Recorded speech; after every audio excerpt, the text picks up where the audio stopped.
Hello and welcome back to a Kooky Corner of YouTube, where we're in the spooky Kooky Corner.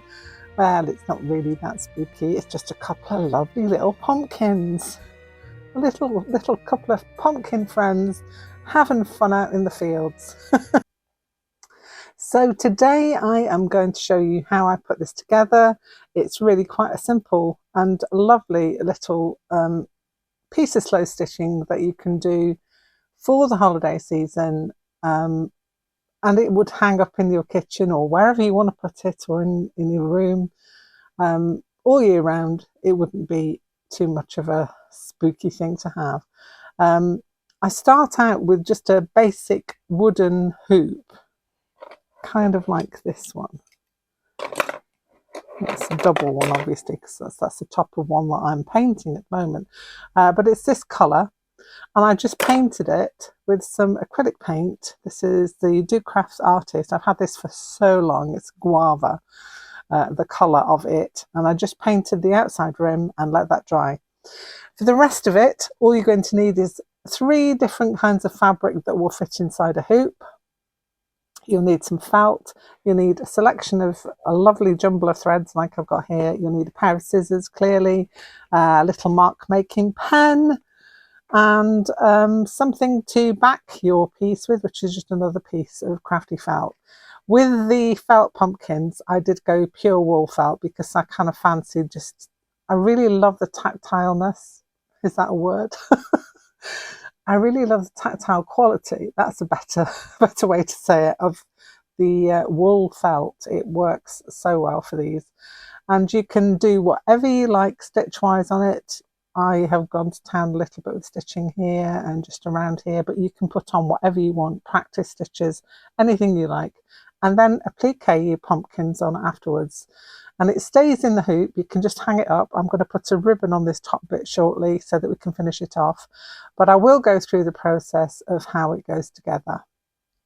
You might see some clips from this one that I've made and one that I will be making to show you the process as we go along.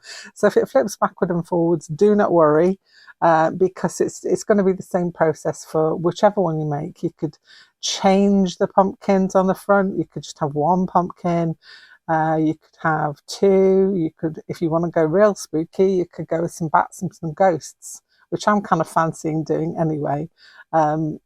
But this one was based on a drawing that I did a while back for some cards that I made, and I'll try and source the material, the book that I took the pictures from as well. There will be a downloadable print-off pattern that I will make available to people, and I'll stick it in my Ko-fi site. It's not going to be any cost. It's just going to be a little free PDF that you can print off if you wanted to do the same ones that I'm doing.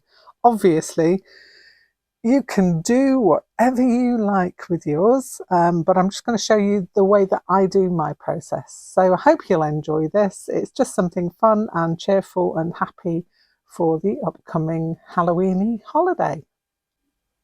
So what you need to start off with, as I said, is some fabrics. I've got 3 different fabrics. These are slightly different from the first hoop, because these are just ones I've pulled out to try just something slightly different. I have got the same background fabric, which is some lovely fabric that came from my friend Gaby from Gaby Chic Dolls. I'll put a little link down in my description box to Gaby's channel.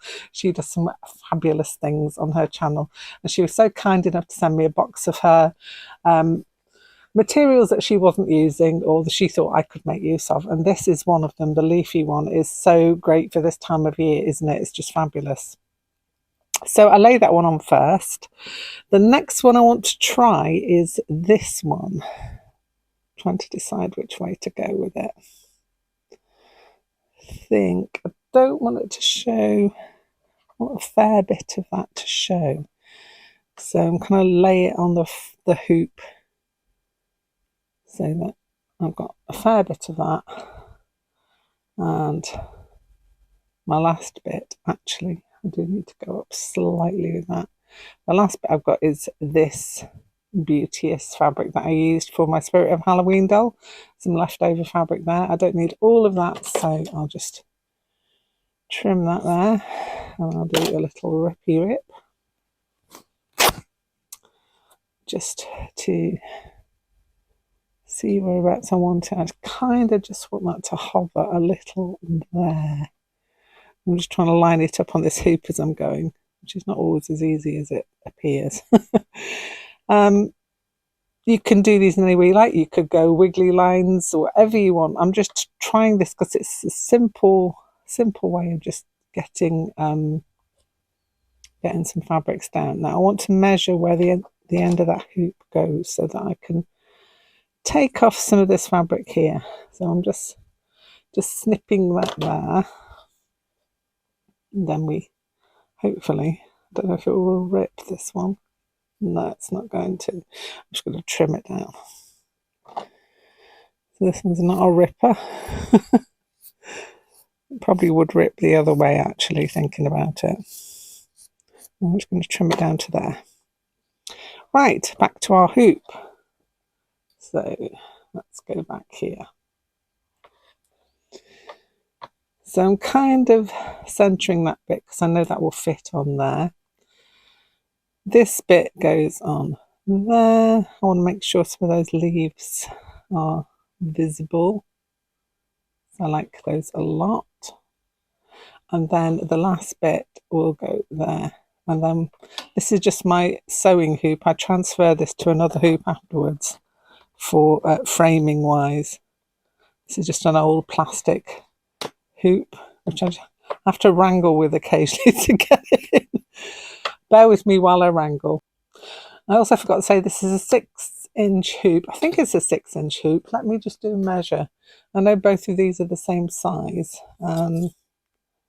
It's actually not. It's more of a 5.5-inch hoop. So anything 5.5, 6-inch, whatever you've got will do fine. You could go bigger if you wanted to, or you could even go smaller and just have a smaller pumpkin. And it really is up to you. But I'm using these. This one it's an old plastic hoop, but then I paint up the wooden hoop and just transfer it over and then finish it off at the back. Anyway, that's all in the future. I've got this hooped up now, and what I'm going to do is I've got a selection of threads. Let me bring you in a little. So I've got a selection of threads that will go with, not that blue, with the fabrics that I've got on here. And I am now going to just decorate. So my decoration will be some slow stitching. If we look back at my other one that I did, I've gone straight stitches. Basically it is all straight stitches, just holding that bottom piece down. So that piece there just had an oversew stitch. This piece had some little stitches going across, running stitches going down. And then I've got a few chain stitches going on here. Now that one was just like a little plant, stalk of a plant, because that's all that's really left in the autumn. You can do as many stitches, as much as you like, any different kind of stitches you want to do. I just decided to keep it simple because it's a quick and easy project to do. So the next video will just be a little speeded up version of me showing you some stitching that I did on this one, but we'll be doing this one in the same way. So that's just basically showing you how to hoop it up. And that's how I would do it. You can measure whatever lengths you want of the fabrics to be showing on your one with whatever fabrics you've got. But yeah, picking out the colours from the fabrics that you've got there. So I thought this pinky colour matched in perfectly with like the edge of there. Can you see? And this green was kind of like a darker green that would show up against the other, and I used that for the little vines that come off the pumpkin, if you can see. Also, skipping ahead, you might want to grab some of those little brads like these, because they make great eyes for the pumpkins. But that's all in the future. So get to some stitching, decorate all the inner parts, make sure that everything's held down and is you know, be where you want it to be. And then we'll get on to the applique part, which is the pumpkins.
Now this is the felt that I use. It's a pure wool felt. I got this from a few various wool felt places, but I think mostly this was from Cloudcraft. So that's where I get my pure wool felt from, but there are other places available that you can get yours. To do the pumpkins, you just need a small amount of each, especially the green, because I didn't really use an awful lot of that. Let me get rid of that thread there. So you only need little scraps of felt for these. This pumpkin is just about big enough, and I'm going to wing this, but when you get the PDF, these will all be cut out for you. You can wing yours if you want to as well. But I'm just going to vaguely cut out a pumpkin-y shape from this one. He's a little flat squat boy. There we go. And that's all you need. So he would be the one that sits there, and then the bigger felt pumpkin, I'm just going to cut myself a small piece of this off. Managed to get some of the orange on there, and I'm going to wing this one. I'm going to make him a taller one. Have you seen the white creamy pumpkins? We had one last year and it lasted, and it was in here for nearly all year and it didn't deteriorate at all. It was like our pet pumpkin. But I'm going to do some shapes of pumpkins. You can pick whichever ones you want to use then on the PDF that I will leave for you. So we've got these two. You can position them however you want them to be. And then what I did with these is it's just a little running stitch up and down to suggest the indentations into the pumpkin. Once these were down, which I stitched around the edges in just an overstitch on each one, then I'd position the other pieces, which were the stalk, which is in a little piece of brown felt, tiny little piece, which I'll also do some patterns and leave on the PDF, and just some leafy bits to go around the top. And then that's it. And then all you need to do for the faces are those little brads that I showed you. These are little 4mm brads, 4 or 5mm brads. And what you would do is take a sharp implement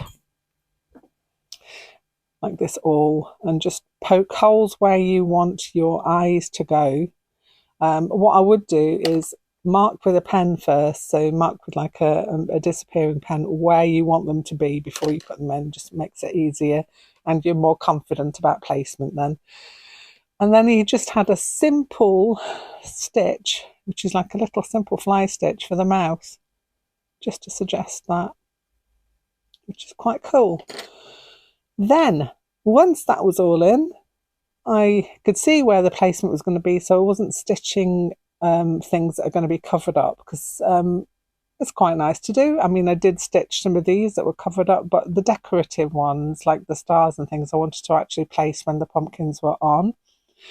And so I got some thread, got some gold thread. I also have a little bit of my bling that goes on there as well, in the star form. Just a rough star. It's not, I didn't actually measure it or anything. I just draw rough stars. I will put some of those on the template also if you want to use them. And then just added in little bits just to finish it. So imagining that you've finished all the front of it, how you would finish this off is you would trim around the spare fabrics, just leaving about 2 centimetres or so, or thereabouts. Sometimes you can't leave 2 centimetres, like in this position here. I'm just going to leave that as is and just trim the corners off. So I'm just going to go all the way around. You don't have to be super neat with it, because this is all going to be gathered in and it won't be seen on the other side when it's finished. And also you've got all these little scraps that you can stick in your scrap bag to use for other things, which is what I'm going to do. I'm going to trim that down a little bit more. Just a little bit too much there. Okay, so I've got all those scraps there. What you're going to need is quite a strong thread. So I'll just grab that out now. Quite a long piece as well. I try to get around as much as I can with a running stitch. Sometimes it's not quite enough, but I try and make sure it goes from one end to the other. I think we should be fine with this. Grab myself my needle.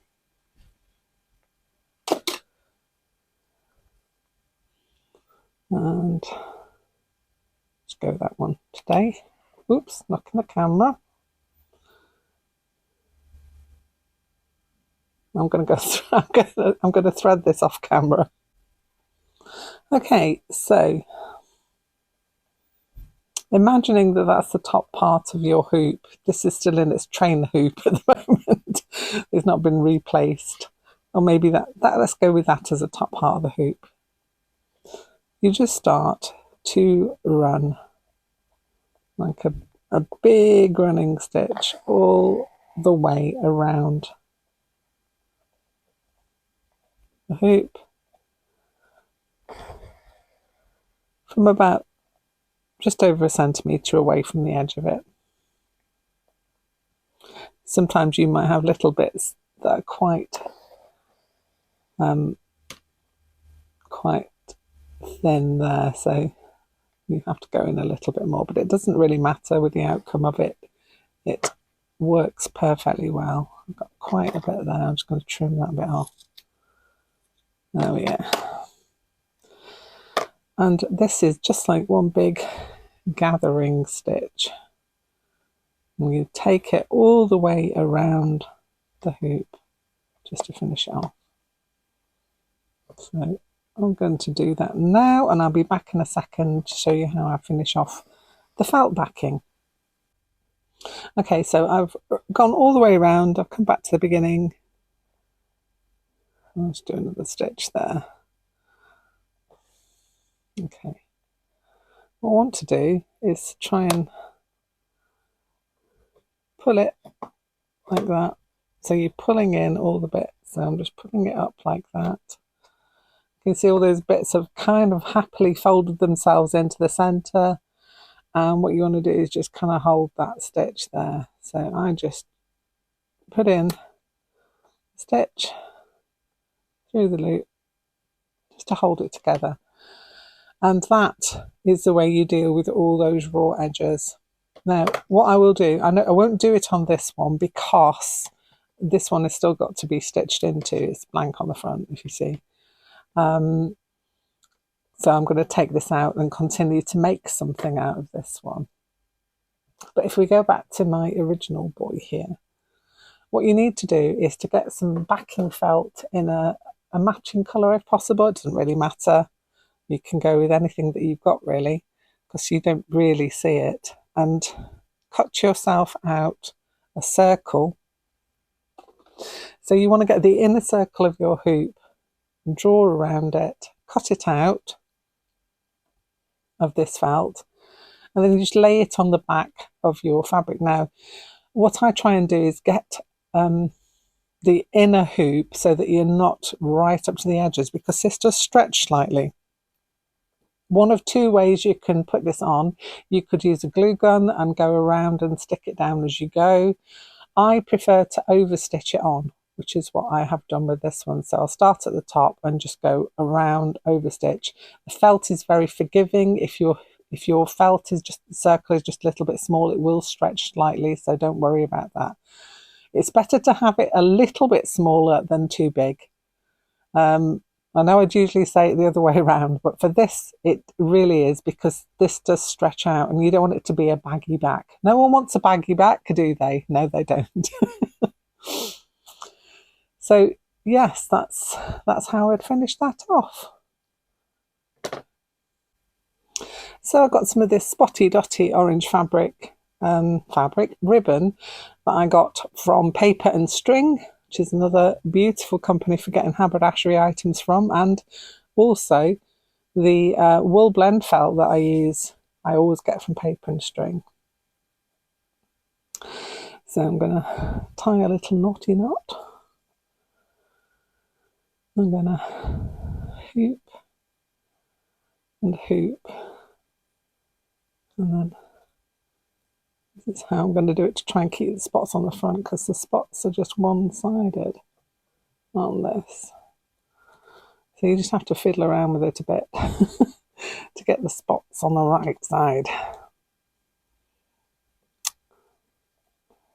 Yeah, it's just a little bit of a fiddle and a faff.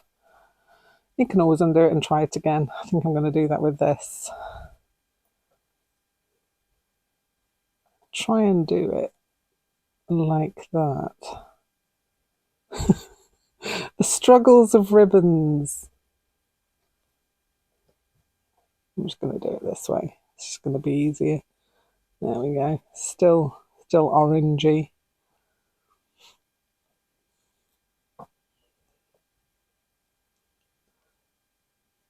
I will fiddle with that later to make sure. What I do with my ends is I'll trim them off to a little point to help stop the fraying. And also what I do with them is, this is where it gets dangerous, get my flame out and just run it over the edges a little bit, just to seal in the edges of my ribbon. And that, when I get this ribbon straight, will be it. So here he is all finished up, or here they are, should I say. Managed to get the ribbon to go so that I could see the dots on both sides. I just needed to get it in front of me so that I could do that. It's just so much easier when I'm not trying to film it also underneath the camera. But that's how that goes. And doesn't it look great? Your back is all finished off. You can't see anything at the back there. And you could even put a little label on the back if you're giving it to somebody to say Happy Halloween, and your name on there maybe also. Anyway, that's that. I hope you have enjoyed it. There are other variations that you could do, but I'm going to put a few different things on your PDF so that you can go and use those if you want to, or modify them, or just draw your own and then cut out your felt pieces or fabric pieces to match. I hope you have enjoyed that. I'll be back here once again very soon with something else. Bye for now.